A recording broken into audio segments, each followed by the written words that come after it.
থরে থরে সাজানো এসব কোমল পানীয় ক্রেতা সাধারণের দৃষ্টি আকর্ষণ করলেও এর মধ্যে অধিকাংশ পণ্যে রয়েছে মানবদেহের জন্য ক্ষতিকর উপাদান।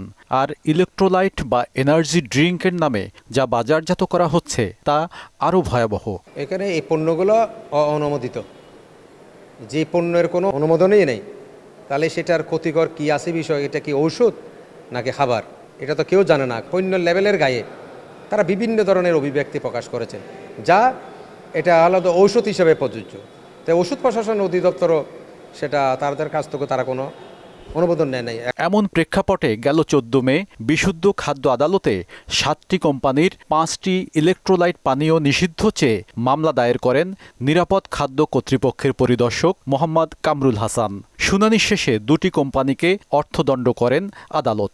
একই সঙ্গে বাজার থেকে ক্ষতিকর এসব পণ্য সরিয়ে নেয়ার নির্দেশও দেয়া হয়। তারা দোষীকার করছেন সম্পূর্ণ পণ্যগুলো অবৈধ। তো এই অবৈধ পণ্যগুলোর অবস্থার কি হবে? এগুলো জনস্বাস্থ্যের জন্য মারাত্মক হুমকি। এই পণ্যগুলো বাজার থেকে উত্তোলন করা খুবই জরুরি।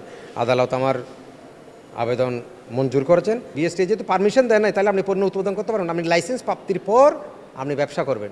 বাজারে কয়েকটি ইলেকট্রোলাইট পানীয়র বোতলের গায়ে লেখা উপাদান সম্পর্কে জানা যায় পুষ্টিগুণের কথা লেখা থাকলেও সেখানে শুধুমাত্র কিছু কেমিক্যাল উপাদানের নাম লেখা রয়েছে, যা মানবদেহের জন্য অত্যন্ত ক্ষতিকর।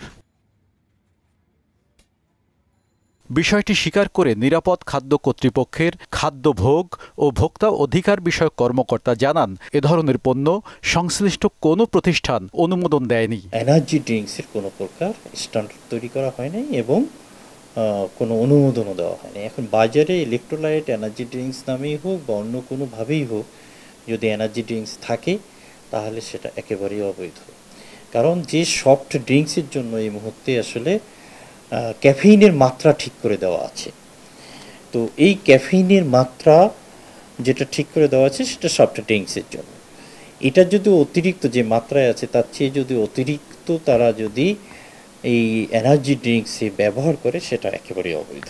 তিনি জানান, সফট ড্রিঙ্কসের জন্য নির্ধারণ করে দেয়া ক্যাফেইন ও অন্যান্য উপাদানের মাত্রা বাড়িয়ে ইলেকট্রোলাইট বা এনার্জি ড্রিঙ্ক নামে যা বাজারজাত করা হচ্ছে তা আইনত দণ্ডনীয় অপরাধ। নয়ন মুরাদ, মোহনা সংবাদ, ঢাকা।